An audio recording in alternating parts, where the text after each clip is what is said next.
Morning of March 26, 2022, Calvin Castine, wife Judy, and a whole bunch of county legislators from Clinton County. I'm not going to say we're in the middle of nowhere, but we're pretty darn close to it. Right now I think we're still standing in Lyon Mountain, but not too far away is the town line with Ellenburg. We're here at New Leaf Syrup. I'm going to call it that. It might have a different name. It's not your maple syrup type of place. It's a new leaf type of syrup. So we're going to find out all about that. Legislator Francis Perrier has lined up a tour. We see Bill Lewis, the manager here, is on board to give us a tour, and we'll this won't be our usual interview type of thing. We're just going to be following along, so I won't be interrupting too many times with questions, so you'll have to bear with us. This is a self-serve place. You can walk in and get whatever you want. It's off 374, not too far from the alley out. And you see there's items on display here. And it looks like you're pretty much on the honor system. And they do have some maple syrup here too, as the sign says. All right, so this is Mike Farrell, the owner. And these are some of the legislators and their families and other interested spectators. I'll put the town board down. All right. And we have more showing up at every moment here. Okay, we're waiting for a couple more people to show up. I'm going to talk to Bill for a moment. These are questions I've already heard asked, but I'm going to ask them again. Certainly, go right ahead. How many taps you got here? We're 120,000 maple taps, although during the season as it stays cold or gets cold for us and the sap's not flowing, we continue to add. So the amount could be endless for now, but we are actually processing for 120,000 today as we speak. Well, I'm going to take your word for it. I'm not about You're not going to go count? No. We actually count every person that's in the woods has counters on them, and every time they tap a tree, they hit the counter. We're very confident in our data. Okay, you got birch also. Yes, we have about 20. Between this and regular maple syrup. Yes, we're about 25,000 birch right now and about 4,000 beech. So we are the largest birch producer in the world, and we are the largest beech producer in the world as well. Now, this is one of two locations. Another one, this is year-round, you said? Yes, this is a year-round location. We have another facility in Marshfield, Vermont. We have about 11 employees over there and about 46,000 maple taps over there. I'm not sure the birch number over there. It's much smaller than here, though. Okay. Beautiful post and beam sugar house on Route 2 in Marshfield. If you're traveling through that area, certainly stop in. It's a great venue. Okay, and you're saying you're open year-round. How can you make syrup year-round? So we don't make syrup year-round, but we are in over 5,000 stores, so we continue to bottle when we're not making syrup. We also sell cotton candy, so when guys aren't bottling, or I should say employees, when employees aren't bottling, they could be making cotton candy as well. We have Guys and gals. Guys and gals, yes. We have 6 cotton candy machines that run 10 hours a day. We're putting out anywhere between 12 and 1,400 units a day on a good day. Okay, now I know you're a former Wyeth man. Did you come here right from Wyeth? I did not. I spent some time doing a plumbing and heating business on my own, which afforded me the education and the wherewithal to do quite a bit of the building here. I also worked for Parker's in West Shazy for 5 seasons, had my own little sugar house, had a pretty good background, well-rounded to help me start this project. Okay, so you say start this project. So the owner's Farrell? Yeah, so Dr. Mike Farrell is one of the owners.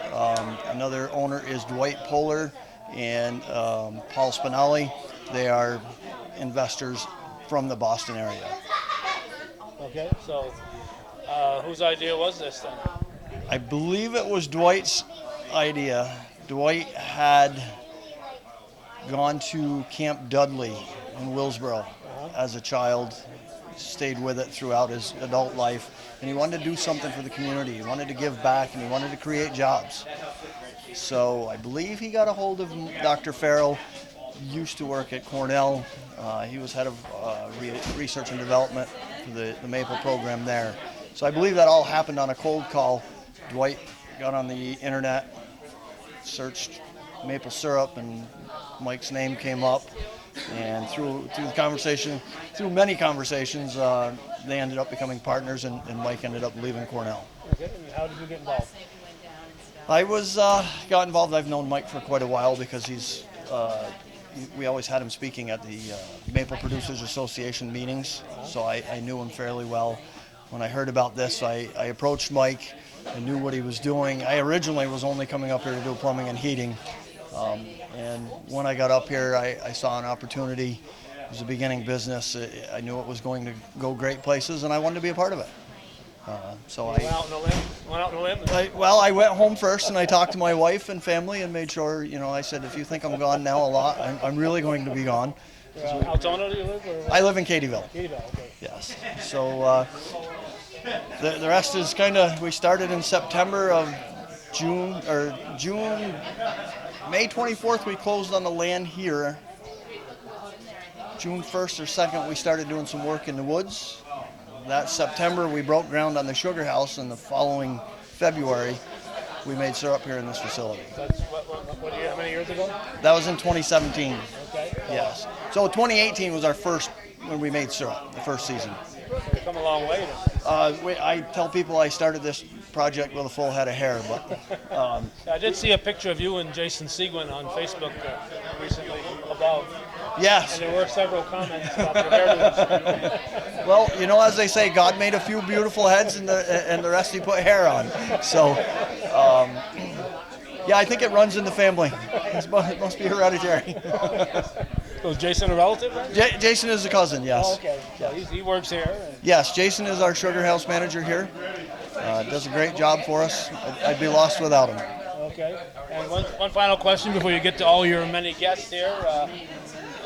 This plot here is open to the public to come in. How do they do this honor system? They leave a money? Or? So we have a farm stand out front, which is on the honor system. There's a money box there.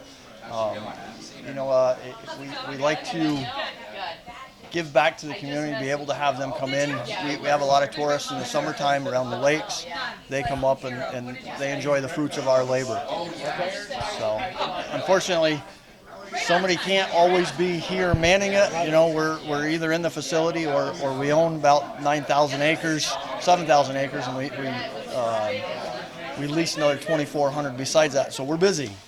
So somebody can't be right there. I think the best thing we can do is give them the opportunity to come up and try the different things. A lot of people don't even know we're here, or they have no idea the size of the facility. Yeah, I know. Francis had mentioned it. I think Bill Jason mentioned it to me a couple of years ago. But until you come here, you don't realize what's here. Right. It's just a little dirt road, a little dirt driveway. We're paradise hidden a mile off the road. All right. Well, I'll let you attend to your guests here, Bill. Okay. You're welcome, Calvin. All right. Bill Lewis, the manager here at this location, and one of the founding fathers, as you can see, as we get more and more people showing up, including the assemblyman and the county economic development manager. He's over there, Molly Ryan, and it's going to be kind of a haphazard video here, but we'll do the best we can. I'd like to introduce you to my boss and fellow worker, Dr. Mike Farrell. He's going to give you a quick synopsis of how this all came to fruition. Yeah, all right, great. Well, thanks everybody for coming today. We really appreciate it. And this is Jason as well. We're Sugar House manager. Spin everybody.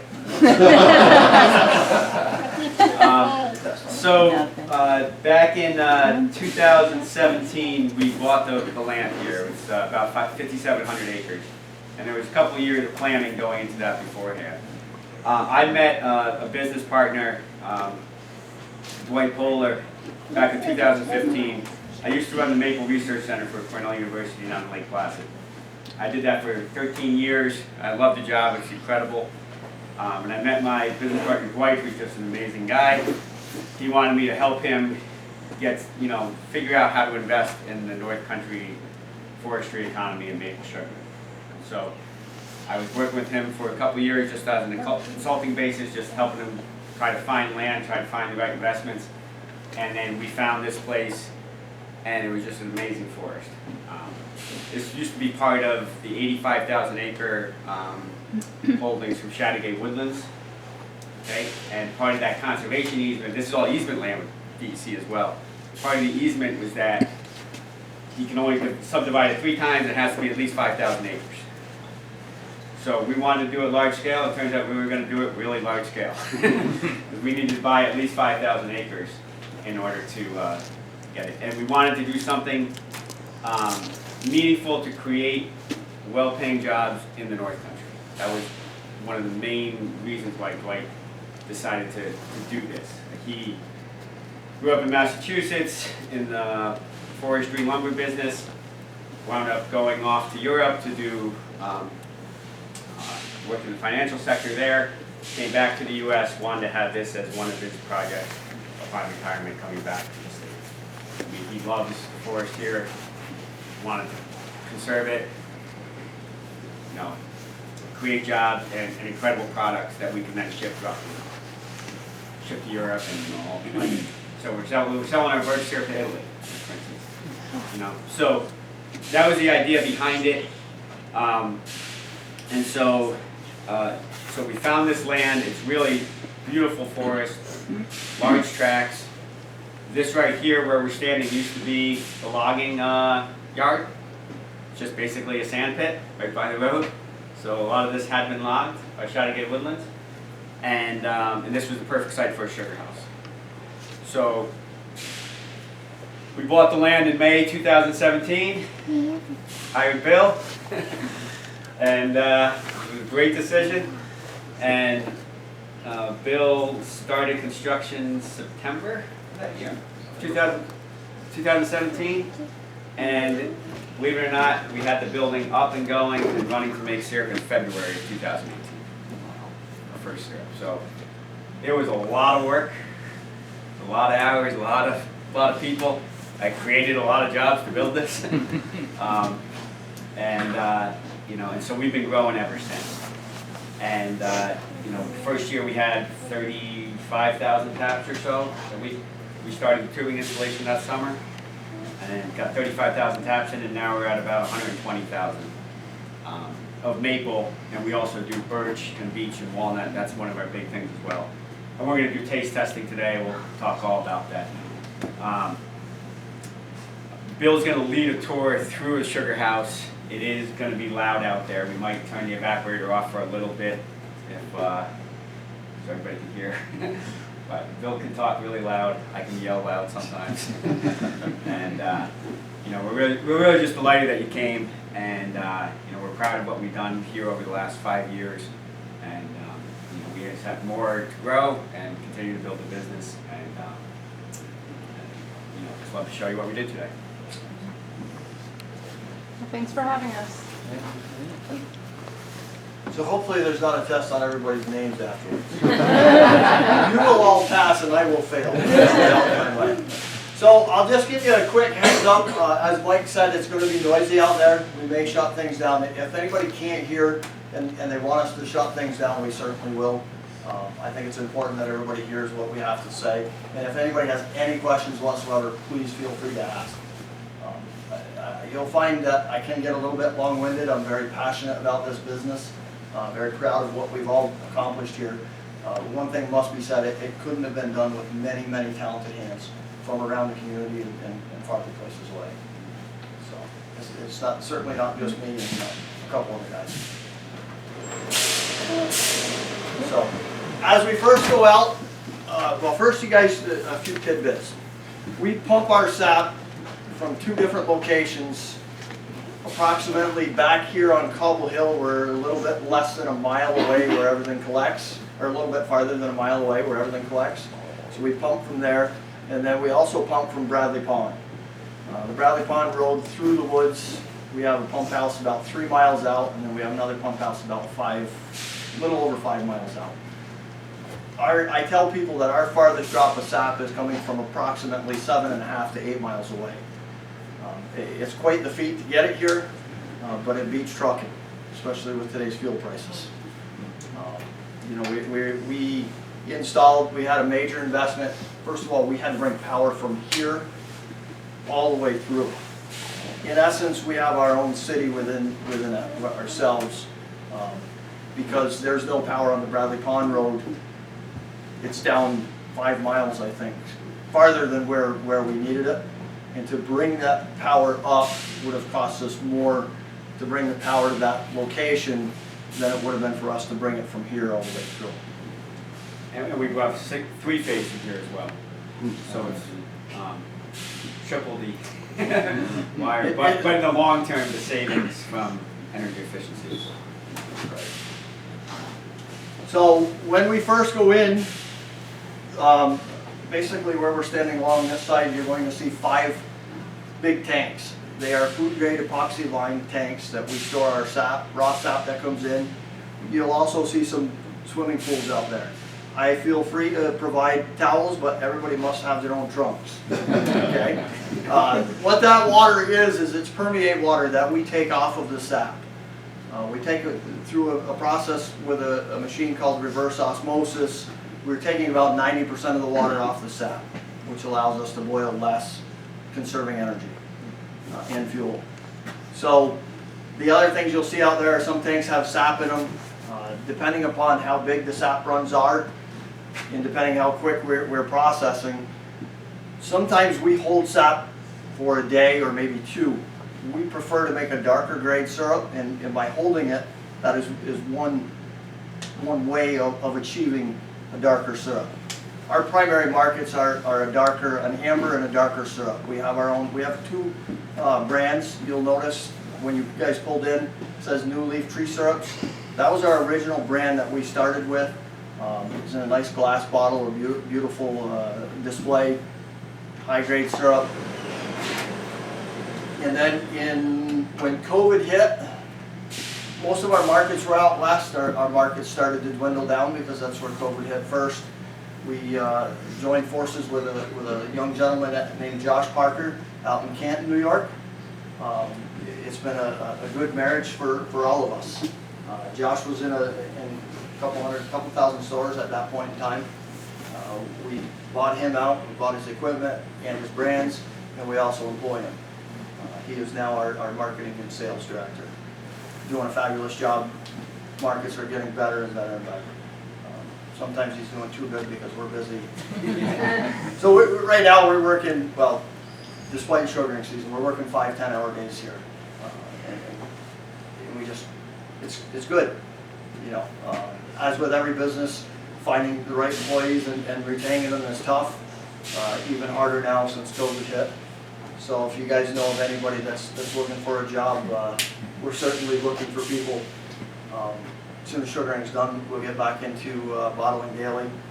Our bottling line downstairs, we can do anywhere between 4,000 and 6,000 bottles a day. Depends, it's machinery, it's equipment, depends how it runs. Things break down and things do give us trouble. But this is the bottle that we're doing primarily now. This is a little bit bigger on the cartridge maple. And it's a clear squeeze PET. It's the first one in the industry. So you can be able to see the syrup with people like, that's one of the reasons people like glass, is you can actually see the syrup. But this is, it's a squeeze PET with a no drip cap, so there's no mess too. And it's just a lot more handy. So we're the first ones to come out with this, and it's allowed us to get into a lot more stores. Yeah, this one that's twice as Kid high. proof? What's that? You guarantee it's kid proof? Well, the kids can definitely squeeze it out. They can come flying out. Okay? there'll be no drip when they're done. Yeah. So, yeah. So that's the Parker's brand, which is originally from St. Lawrence County. No relation to the Parker in West Shazy. There's a lot of confusion about that, especially since Joshua Parker is also the same name as Michael Parker's son, Joshua. So a little more quick history on the company, or give you a synopsis of what we do. So we tap maple trees, we harvest the sap, and with the RO we're taking the water off the sap. That is one product that most people, most farmers or sugar makers are keeping solely to clean with, and then the rest goes back down the drain and they're gone. We, however, have a market for that water, so we keep as much as we can. We do clean with it. The other thing we do as far as going green is we take the condensate water from the evaporator and we store that as well, so we have hot water to clean with throughout the season. So we have a market for the water. We also do concentrate that we sell to drink companies. So instead of boiling that particular day or that amount, generally speaking, we're sending that out in 5,000 gallon tankers, 2 or 3, maybe every couple weeks.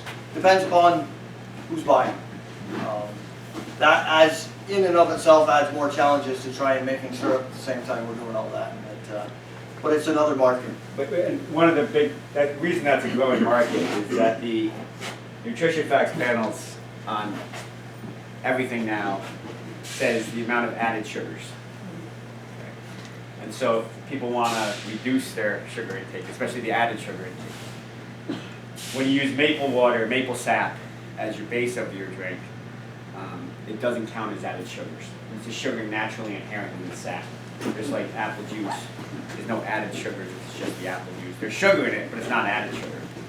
If you add maple syrup to something, that's considered an added sugar. If you took maple syrup and water and you added the maple syrup to water, that's added sugar. But if the sap just right out of the tree is just no added sugar. And so a lot of companies are interested in that, to use it as a base for a beverage, whether it's a ready-to-drink tea or energy drink or coffee. We're just sending a bunch down to New York City to a matcha. I don't even know what matcha is, but it's a new trend.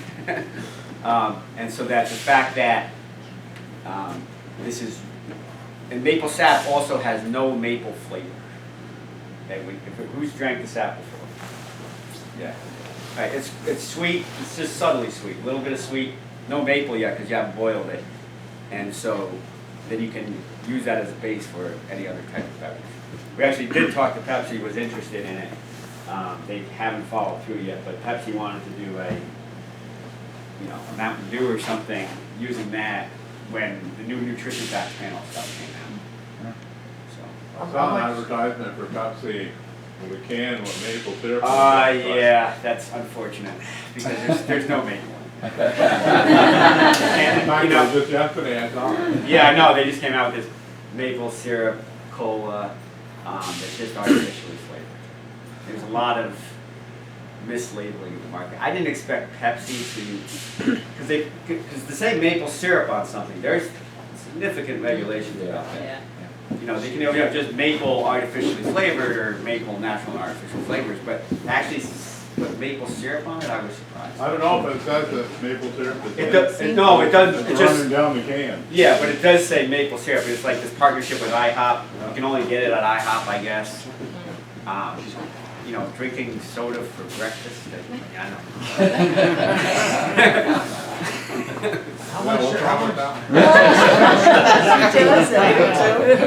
Well, there's no. So the two different products. The maple water itself. So we concentrate that and then we put it through ultrafiltration. That's another big investment we made here.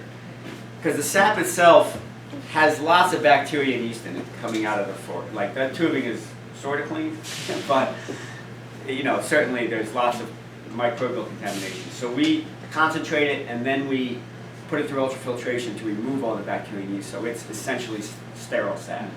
And then it either goes in on a tanker or we put it in a bag and box or a barrel with a liner, and then it goes into frozen storage. You can thaw it out later and dilute it to the content that you want. Some people might want it, you know, like it comes out of the tree anywhere from 1% to 3%. So you can dilute it back down anywhere from 1 to 3%. And that's the one market for people that want something sweet with no added sugars. The permeate that Bill mentioned, pure water removing from reverse osmosis, we sell that to a company called Acerazi, and they just carbonate it and add some flavor as well. Do we have any Acerazi? There's some Yeah, just pull out a bottle to show everybody. So that's a different market, because the market for sparkling water, seltzer, is growing like crazy. And so the big push, the story behind that is that it's tree-drawn water. It's coming from the trees, and the water is not being, the owner likes, he's got a good story that some people buy. I don't really. The water would just go right back into the groundwater getting recharged. So it's not like really being wasted. But that's like the marketing story behind that, is that saving the water that would otherwise be wasted. It comes from the forest, comes through the trees. It's absolutely pure. So it tastes pretty good, but where he's getting the, a lot of and he actually, we're selling a lot more to him this year because now he's in Walmart and Costco. Okay, so this is a New York business as well. It's taken off. He's been at it for 7 years now, and he's really starting to get some traction lately. So we'll see. That's one of the advantages we have between the ultrafiltration to remove all the bacteria and yeast, and our huge sap tanks, which we're going to get out there and take a look at now. They look like swimming pools. I have jumped in there once before we were selling this. Coming out of the woods. Am I the only one who's jumped in? I think so. Yeah, coming out of the woods one day, like a hot spring day, I was like, I'm jumping in.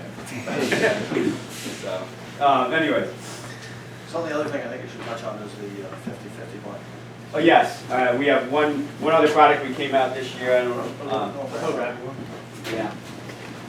Just in terms of like, we love maple syrup. Yes, it's full of sugar, right?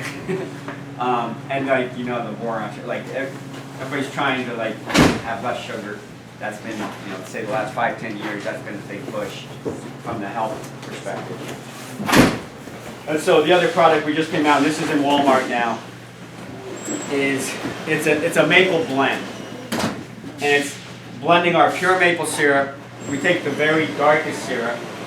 This is Charlie and Peter. A couple maple syrup connoisseurs. We take the pure maple syrup, and then there's a rare sugar found in maple syrup called allulose. Has anybody heard of that before? Okay. So allulose just really got more commercially developed and available in the last few years. It's naturally found in maple syrup, figs, raisins, a few other things, at a very small percentage. And then you can derive it through chemical synthesis as well, using enzymes. And so we blend 50% maple and 50% allulose, so you get the pure maple flavor, but half the calories, half the sugar. And so, there's a lot of imitation maples out there that are just maple flavor. We wanted to have one that was reduced sugar, but with pure maple. And so this is another innovation this year. Okay. Want to go for a tour? Sure. This is one Yeah. I called the alley out when we get done here. There's a group of us going out to lunch, so everybody's welcome. And it is going to get loud in there, so if there's any other just basic questions about anything you want to ask now, you obviously can ask throughout, but this is where everybody can hear it. When you get up. All right. We've managed to come a little closer here, and we're going to try to stay close to Bill. Very desirable position to be in, close to Bill here, but as the folks coming in, and obviously my first mistake of the day was when I saw that Parker name and thought it was Parker Family Syrup, and it's not. It's your own brand here.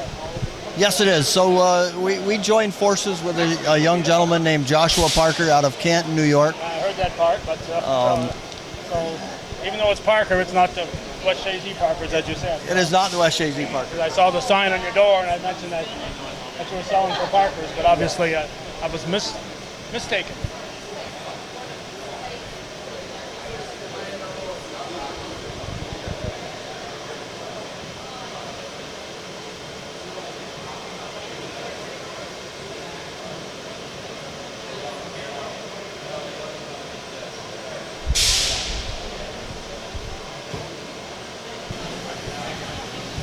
I was trying to stay close to Bell here.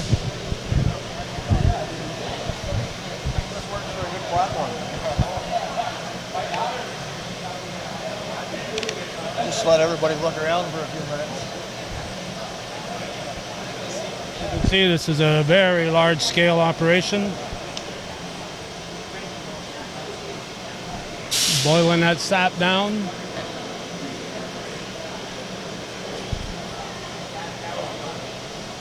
Nobody wants to go for a swim?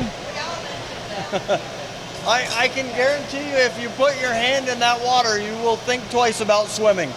It's probably about 46 to 48 degrees. If you're hot, you will be cooled in a few seconds.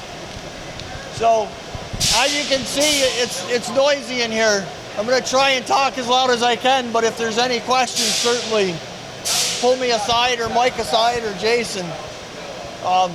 So what happens here is we pump the sap from 5 miles away and another location from a mile away, mile and a half. It comes underground through most of that, and it gets deposited into these tanks. These tanks hold 60,000 gallons apiece. When one of them gets 3/4 full, we'll start processing it. So we'll start the RO machines up. Generally speaking, we have the best of the best equipment here. We can do a lot of things over the internet. So Jason, for instance, is our sugar house manager. He wakes himself up at 2:30 in the morning, and he just looks to make sure everything's going correctly. He sets the ROs to go off at 2:30 to 3 o'clock in the morning. By the time we get in here at 6:30, we've got some concentrate we can get fired up and save time, and because we're here long enough. The less time we spend in here, the better off we are. So just to give you, for instance, I think our lowest hourly person last week had 75 hours in 1 week. So it requires a lot of attention and a lot of work. 7 days a week. 7 days a week this time of year, yes. So the sap comes in, comes underground. We determine what tank we want to put it in. Underneath where we're standing now is the RO machines. It's even louder in there than it is out here. So as I said before, those machines pull the raw sap in, which today is coming in at 2%. We've got the ROs turned up to 18%. So we're taking about 90% of the water off, maybe a little bit less today than normal. The sap this year has a lot of minerals in it. We're seeing manganese and ferric iron, which is a little bit finicky to process. So we're not turning our reverse osmosis machines up any higher to do any damage to the membranes. It takes us a little bit longer to evaporate that way, but it's in the long run, it's safer on the equipment. I know you need cold nights and warm days. Is your season a little longer because you're up here in the higher elevation? Well, it's kind of funny, Calvin, because our season normally starts a week or two behind everybody else. Sometimes it runs longer, sometimes not. It really depends on what Mother Nature wants to do and how fast she warms it up.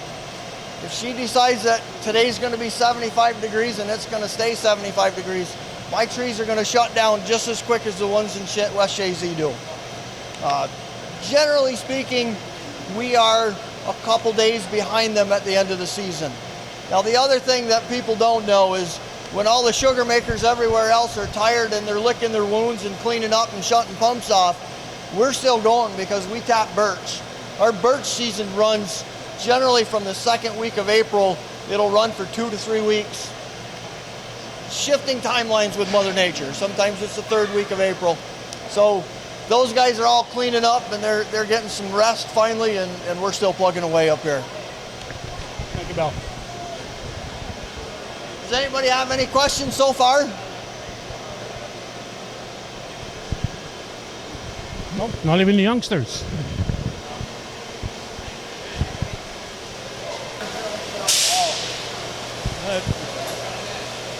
There's that permeate water he mentioned. He's heading up.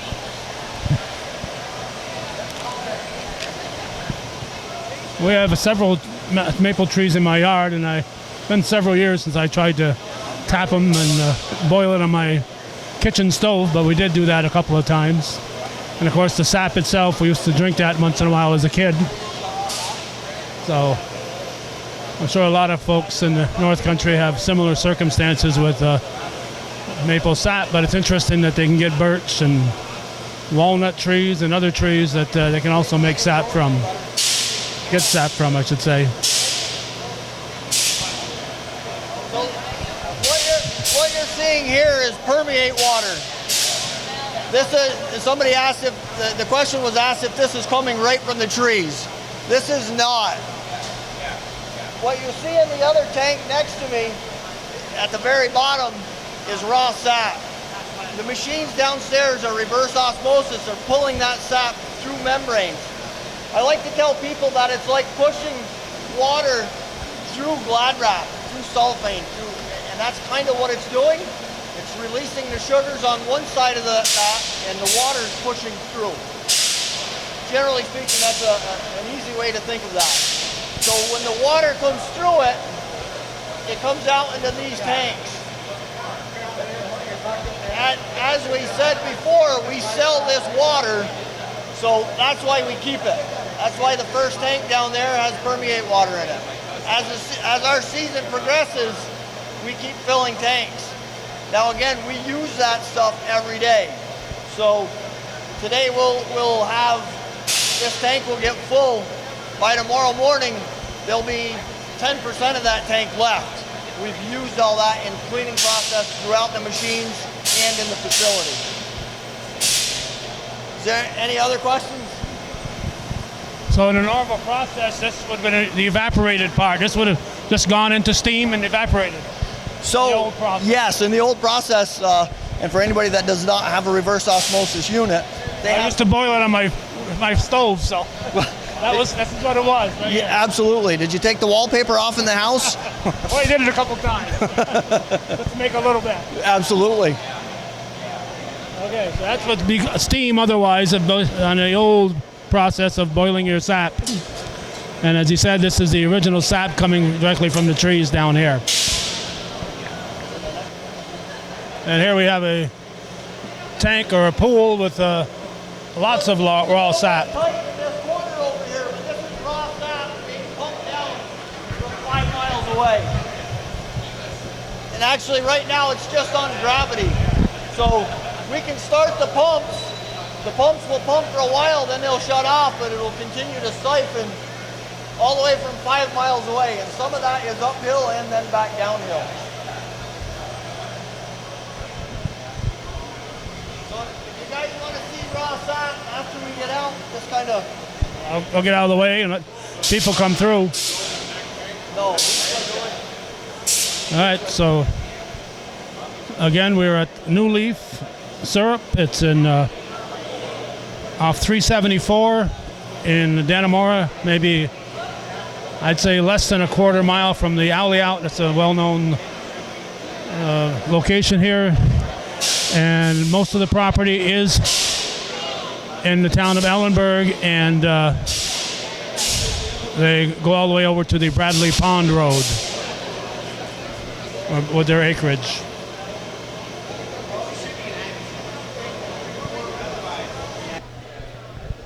Okay, we've snuck Jason Seagoin away to give us a little bit of information. This is, what's this, Jason? This right here is our concentrate. Comes from our ROs downstairs, and we concentrate it to anywhere from 17 to 20%. We started boiling a few hours ago, and it's only been down a foot, so we've been ROing as we've been processing. So get more sap and syrup done for the day. Okay, I see some kegs back there. I assume that's not beer. That's what your sap's going out in. Yep, that's bulk buyers. Yep, that's our syrup. Year to date, I think we're around close to 300 barrels so far. Maybe a few barrels shy of 300 so far this year. Do you sell it all your own, or do you sell to bulk to other bulk customers as well? Okay. Yep, we bought, and a lot of that we bottle ourselves. That go to Walmart stores and Kroger. You had how many distributed places you're in? I hear 500, 5,000. What was it? I believe it was around 2,000 to 2,500 Walmart stores. and like 12 or 1300 Kroger, I believe, that we're going to get into shortly. Is there another New Leaf name in the stores? It's under Parker, the Parker brand that we have. Okay. So if people are looking for it, that's where they can find it. Yes, sir. All right. Anything else we should look at up here, Jason? No. All right. Let's skedaddle. 4 to 6 months. And I'm not sure. Well, they say, well, nobody's working. I really don't know anybody that's not working. So I really don't know what's going on in the rest of the world. But I can tell you, upstate New York is working. Yeah. So, Jason, I see Bill's talking about cotton candy. What's this all about? We make cotton candy here as well. We have 6 machines. We've run the numbers, and if yet one guy does 3 machines, it keeps our cost per tub down as well.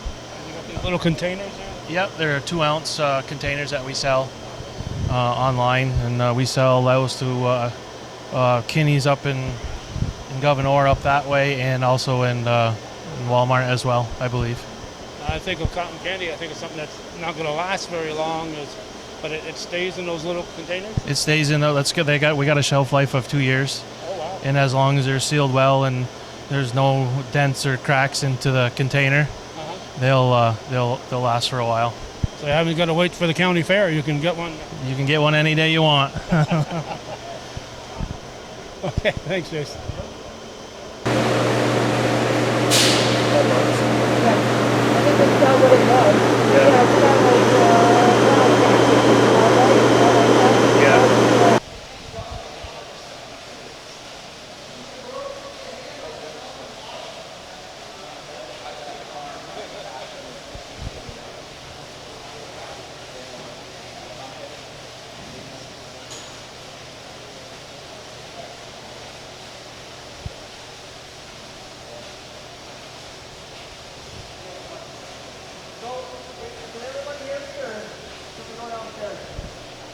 It's a little bit noisy because of the exhaust fans here, but if I shut those off, it's really going to get hot up here.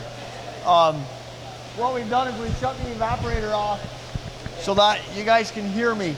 Does anybody have any questions so far? Okay. When we came out of the cotton candy room, the 2 tanks over here, they hold 3,650 gallons apiece. When we're running the reverse osmosis machine, the water goes into the tank over here, the blue water. The remaining product, which is concentrated sap, goes into those 2 tanks. From there, it's fed into the evaporators. The big evaporator that we're using today, I can produce over 800 gallons an hour at 20% concentrate. 800 gallons of syrup. The smaller one, we can do about 240 to 250 an hour on that one. What else did I want to tell you? To give you an idea of how fast this evaporator is run off of steam. There's a big power plant behind that wall that produces steam. Again, at over 800 gallons an hour, it's faster than the 240 gallons an hour, but it's a little less efficient, as we're finding out, because again, everything's data driven. We find out it's a little more expensive to run that one. We don't have the manpower or the time to stay here. We wouldn't be able to keep up with the amount of sap coming in if we don't use that.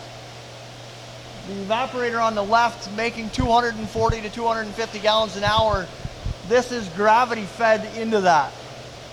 The evaporator on the right is so fast that we need to pump it in with 2 2-inch pumps.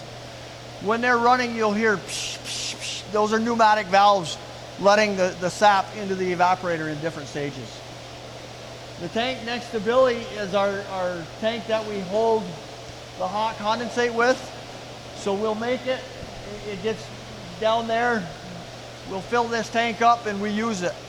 Throughout the process, we're cleaning filter presses and cleaning things, so we'll continually add to that until we start to see it overflow, and then we'll shut the pump off. So, any questions? Is everybody enjoying themselves, or am I talking too much? All right. Looks like we're going down.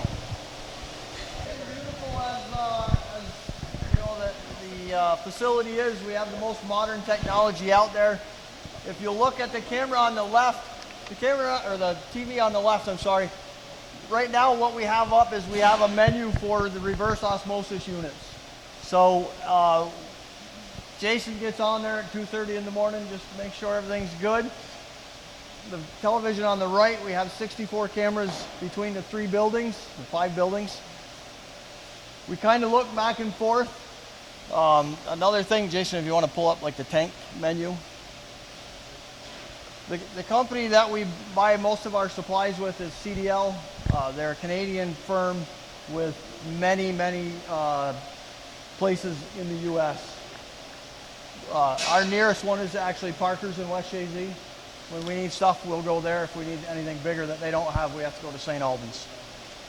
So CDL has this monitoring website, which we're able to tell many different things. First of all, we can control the reverse osmosis units from our telephones, from a computer, laptops, whatever.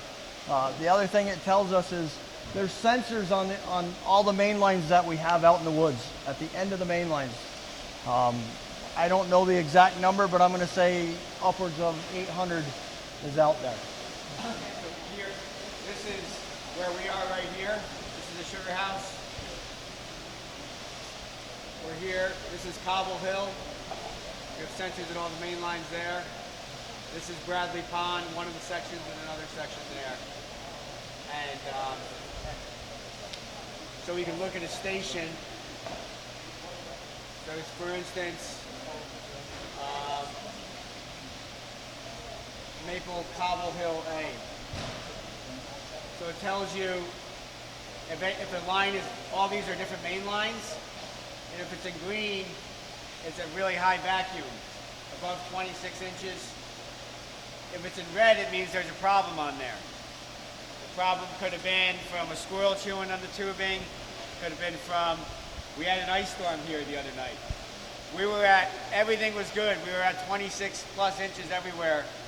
And Wednesday night into Thursday morning, an ice storm, heavy winds. And so now there's trees down everywhere, branches everywhere. And so we have a crew of 11 guys out there right now fixing all this stuff. And this is how they know where to go. You don't have to walk every line. We got, I can't even count how many we have. But you nail down to go to Cobble Hill A3 and A5. And those are spurs off it. There's probably some issue there. And all these are good. So we know not to go there. And it's a really good labor savings. And we know that there's a problem, and we know where to go fix the problem. If we didn't have this, if we didn't have that in the woods, we wouldn't have this building. Because we wouldn't do 120,000 taps if we don't know where the problems are. The remote monitoring has made large-scale sugaring possible by being able to direct your labor to where, because if you don't have high vacuum, if we don't have 26 inches everywhere, if we only have 9 inches or 11 inches of vacuum, our yields are going to be so low, we could buy syrup for less than it would cost us to make. In order to make maple sugaring economical, you need to have high vacuum. You need to have that 26 inches to get a good yield so that your cost of production is lower than the wholesale cost.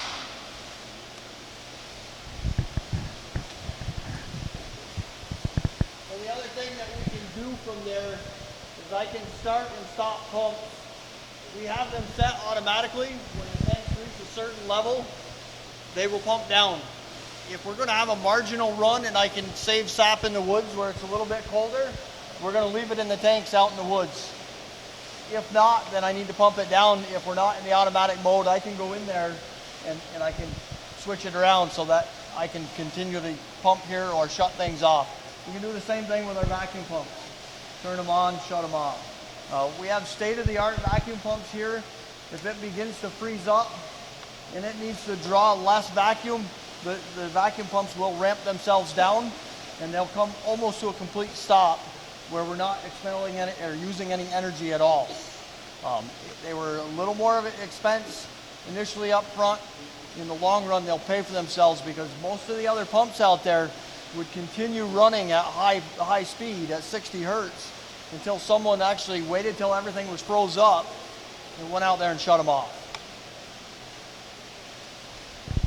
So to give you an idea of the process, again, just kind of going back, the sap comes in, it goes into those tanks.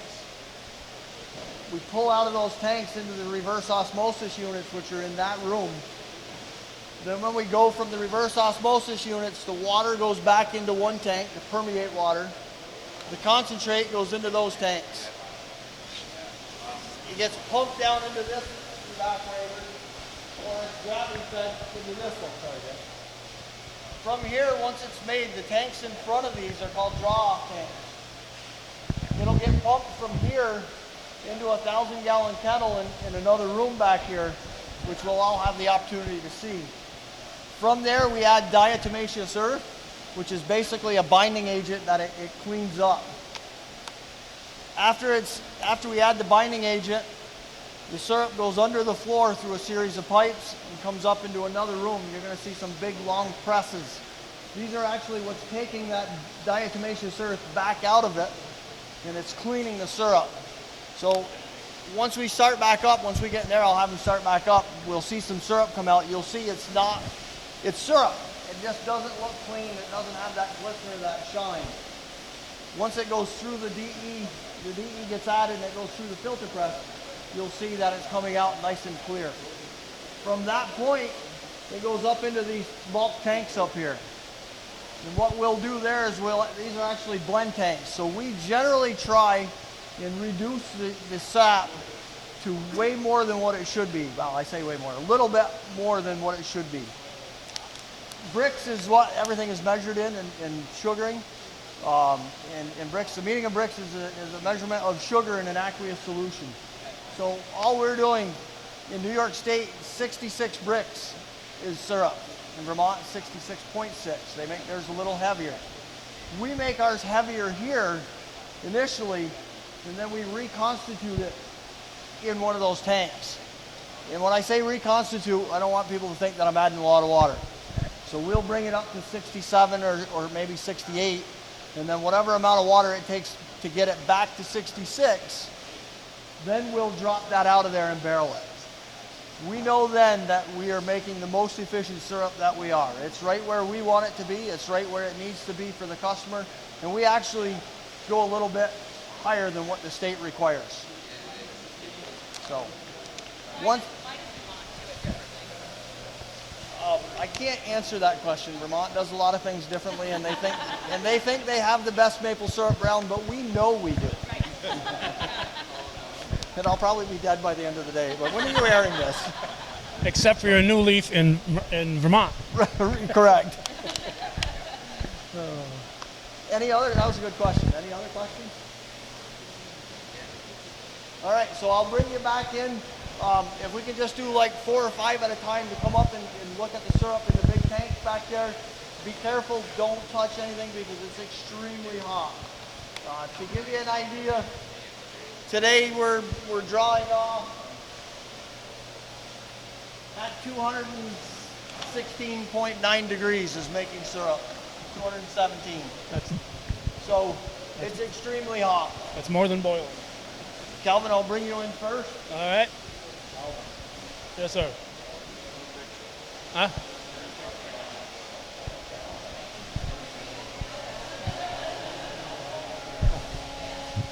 All right, I'm going. Where am I going? Following Bill. Okay, this is kind of steamy in here. Yes, this is nice and warm area. This is, for all intensive purposes, what we call our dirty tank. This is the maple syrup that's being processed on the evaporators, gets pumped into this tank, and this is where we're adding the diatomaceous earth. The DE is no more than a binding agent to clean the syrup up to give it that nice glisten and that shine. As you can tell, maybe a little bit later on when we watch the syrup draw off, where you can see it coming through there. It's not really shiny, and there's, throughout the process, there's things called niter that gets built up, and you get sugar sand. What that DE does is it's binding agent. When we're pushing the syrup through the press, it cleans all that up. My glasses are steaming, but so far my camera's not. So you said 216 degrees, that's higher than the boiling point. Today it is, yes. Again, remember, we're trying to evaporate, so we need to be above the boiling point. If you're boiling maple syrup, what's the evaporating point for that? It's normally 7.1 to 7.2 degrees higher than In water? the boiling point of water for that day. Okay, I gotta go get my picture taken here, so thank you, Bill. You're welcome. So this is our state-of-the-art bottling line. Depending upon what day it is and how things are going, we can do anywhere between 4,000 and 6,000 bottles off of here in a day, in a 10-hour shift. What we do is we take the barrels of syrup that are out there, we pump them into that, well, there's more kettles upstairs, into a kettle, and we'll refilter it. We'll heat it back up and refilter it again, and then it goes into that machine, which is a filler. Somebody's job is to take the bottles and put them on that machine, on this accumulation table on the end. When it gets there, that's a bottle washer and rinser. So it's hot, 180 degree water. It squeezes the bottle, flips it upside down, sprays it with hot water, hits it with air. It sits there for, I think, 5 seconds or 6 seconds, and flips it back up and sets it on the thing. With glass, they hold the heat, so it pre-warms the bottle before it comes around to there. Once in a while, we do get a small catastrophe where a glass will break. At that point in time, we shut the line down. Anything that's uncapped gets thrown out, because you just never know where that glass is going. So that machine is what they call an overflow filler. The bottle comes in, the nozzle goes down in, and it'll overfill it. Now it can't come out because it's sealed here, but they don't all fill evenly at the same time. So we set the amount of time for it to overfill until we know that all the bottles are getting filled equally. One person's job is to put the bottles on. Another person is watching the filler, watching them go into the capper. The next piece down is a capper. That actually puts the cap on automatically, spins it. As it goes through that capper, the bottle gets held tight through 2 belts on the bottom. The cap just starts just like this, and it sets down, and then the wheels that you can see there are actually what do the spinning and tightening of the cap. So that's a fairly common capper. So anytime you go to a store and you're having trouble getting the cap open, it's because the torque wasn't set quite right on that, or something went askew. The machine afterwards is an induction sealer. When we're doing plastic bottles, there's a foil seal on the top, which is a safety seal. So it basically melts that foil to the top of that plastic. The next piece of equipment, the blue piece behind it that you can see, is inkjet. That puts on your batch code or your lot code in your Best Buy date.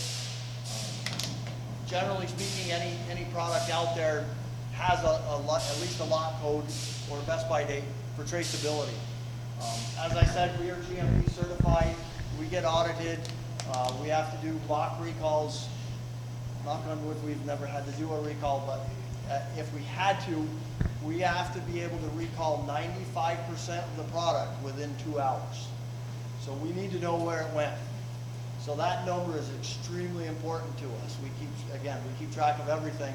We know that today's lot number is going to Walmart store 784, 681. All that's kept track of. In the event of a recall, we punch up, get on the computer, look where it went, and we get a hold of those folks and they pull it off the shelf, if that ever had to happen. And generally speaking, I worked at Wyeth Pharmaceuticals for 10 years. It's the same thing down there. It's all accountability and traceability if there ever were a problem. When we're running glass bottles, the other machine that you can see is a labeler. That puts the label on the round bottles. It kind of just presses along and they roll through there. The guy at the end is responsible for the lot and control number, the Best Buy date. He looks at every bottle, sticks them in the case and sends it to a case sealer, and then when he gets time, he'll put them on a pallet that's generally out here. That's the bottle filling line.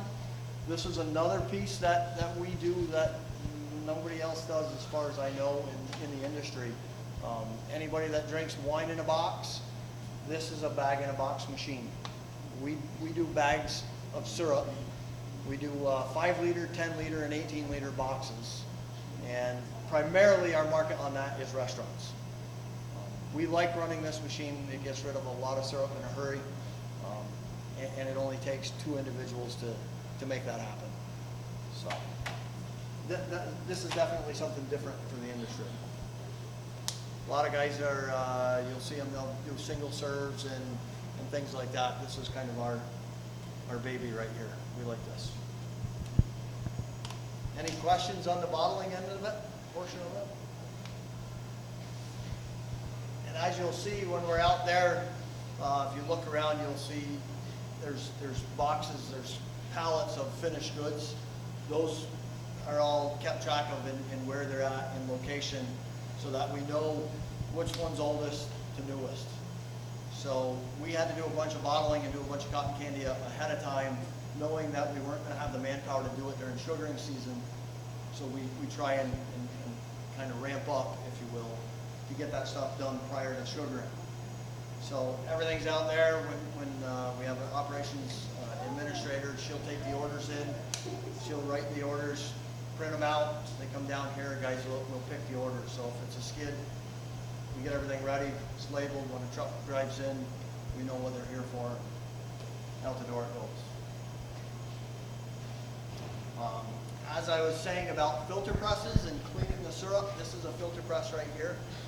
Generally speaking, when we are filling in here, that press is not in here.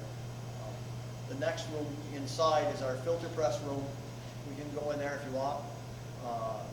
The dirty syrup from in there, which the DE is added to, the diatomaceous syrup, gets pumped under the floor through those presses and then up into those bulk tanks upstairs.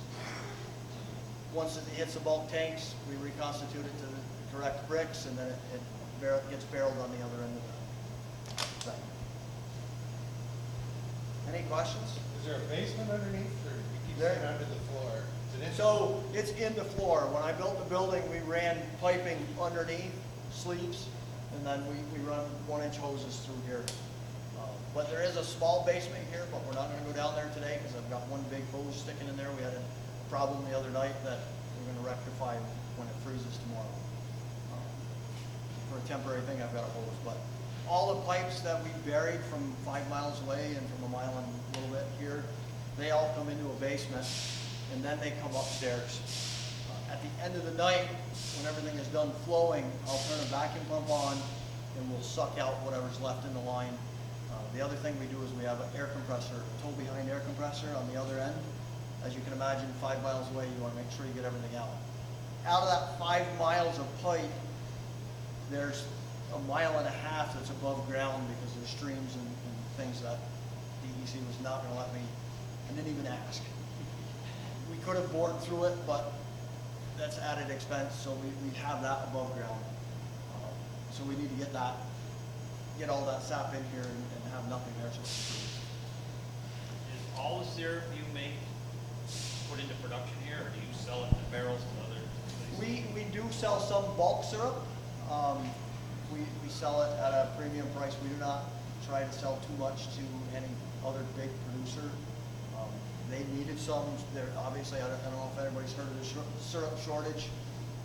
It worked out well for us because we have been holding on to syrup for the last 3 years.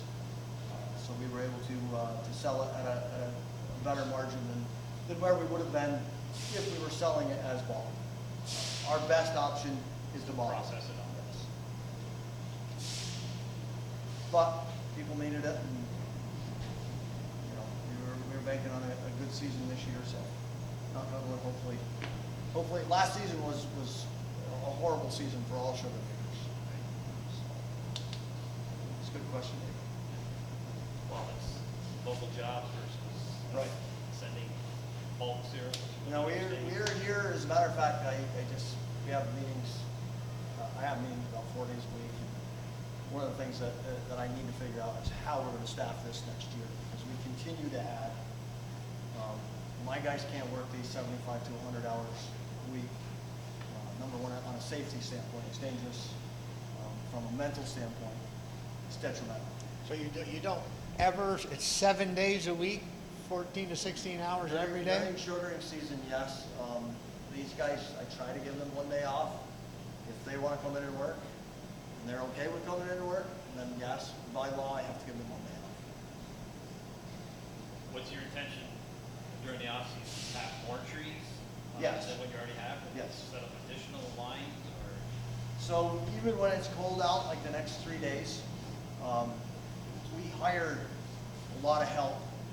We hire Jamaicans in what they call an H-2A program. It's a government-funded program, not funded, government-organized program. And those guys want to work. So they don't want to take time off. Even though there's 3 days of cold weather and we're all going to lay back and lick our wounds and relax, they want to work. They're really good workers. If they could work 7 days a week, 15 hours a day, every one of them would do it. You know, our money is worth so much more to them when they get back home. I don't know how they do it. I praise each and every one of them. They leave their families for 6 months to come here. I bring them in the beginning of January and they don't go home until the middle of June. I couldn't do that. I used to work on the road and I hated being gone for 2 weeks. I can't imagine being gone for 6 months. They do the tree tapping? They do tapping, they do leak checking, and then they pull the spouts. And the other thing that we do here is we harvest wild ramps, so wild leeks. We sell them on a commercial scale. They also do that for us. Have you been able to get back the same crew the last couple of years? Yes. A couple times, one had a medical emergency. He didn't make it back, and the other one this year, his wife is pregnant, and he was worried she was going to have some complications. He's not due until after he would have been back, but he asked me, and he was so nervous about not coming because they really want their position back. You know, we've taken these guys from basically their infancy in sugaring. They've never seen snow, let alone sugaring. And they've learned, so we want them back. We put in for the same guys back. Press room here. It comes from that tank where you guys all saw the syrup. It comes underground and it comes up in those 2 pits. There's one on either end. Generally speaking, we can run 2 filter presses and get away with it. If we're super busy, we might be running 3 or 4. There's an overlap between maple, birch, and beech. That's when we'll really use different presses and different lines. So from here, the syrup goes through these machines that cleans it up to a nice glisten and shine. If you look on the end of these, there's a glass sight tube. You can see how shiny that syrup is down at the bottom.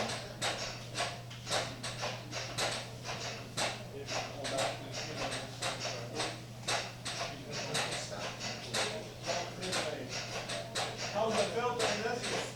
What's that? How's the syrup filtering? This year's tough. This year's tough. One of the other pieces of equipment that we have that no one else has is an ultrafiltration system. So I always ultrafiltrate at the beginning of the season because I know the stock's going to be tough to cook and syrup. That seems to help out a lot. Washing and rinse.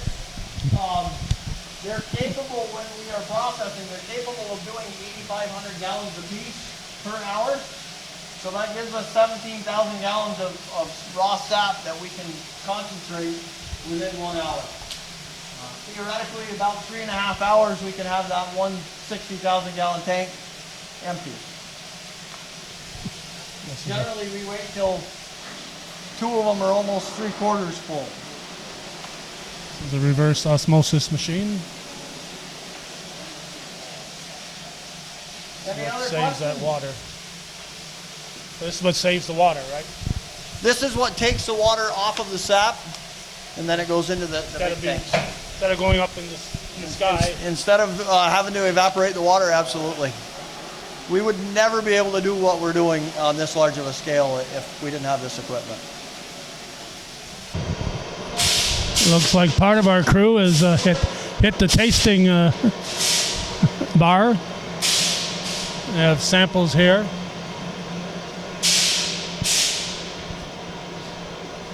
And here's barrels of syrup. This is our barrel filling area. barrel 16 barrels at a time. We generally don't need to do that. We keep up with it by barreling what you see here. What happens is it comes from the bulk tank upstairs through that 2-inch line. There's a sight glass there, and they can tell when the tank is empty. It fills one barrel and then it overflows into the next one. So they all are filled equally. Generally speaking, there's 615 pounds in each one, which is equivalent to 55 gallons. The area over to your right is our shipping area, our online shipping area. So we have two websites. One is New Leaf Tree Syrups, the other one is Parker's Maple. Guys will come in the morning. This time of year, it only requires one person. You'll get on the line, you'll see what the orders are, he'll pack them and he'll ship them. The post office comes right here with a big truck. During the Christmas season, it's 2 or 3 guys a day, all day long. That's our real busy season on this end. So we're gonna walk back into the other area. Some of this stuff you see is packaging. Those are bottles in the CKS packaging boxes. The other stuff is finished product. We're constantly shifting things around here to make room for more product and stuff, which was kind of part of our interest in the school up there. Try and stop some of that, but we'll get there.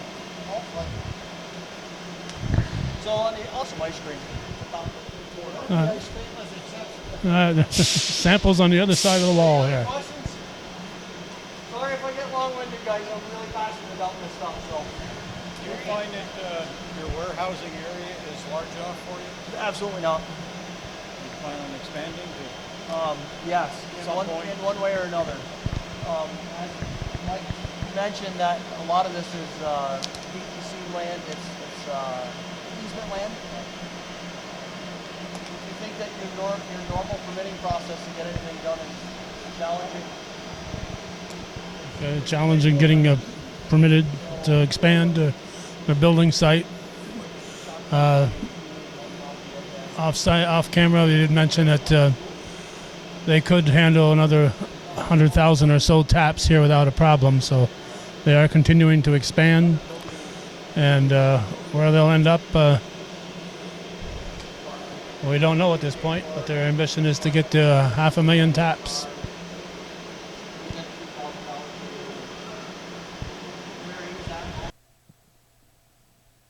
First, we want to thank the folks at New Leaf for their hospitality. I think everybody found it very interesting and informative.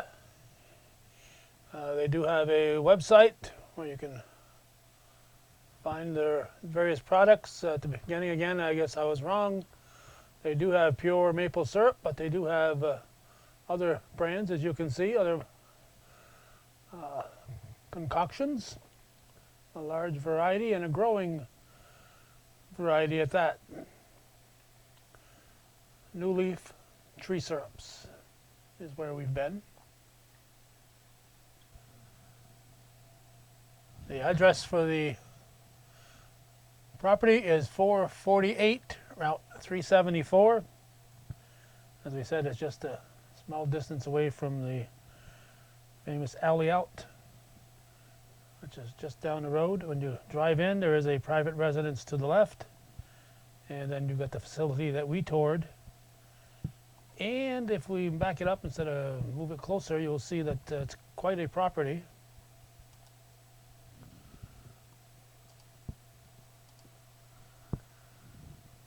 That goes all the way back to the Brandy Brook Road.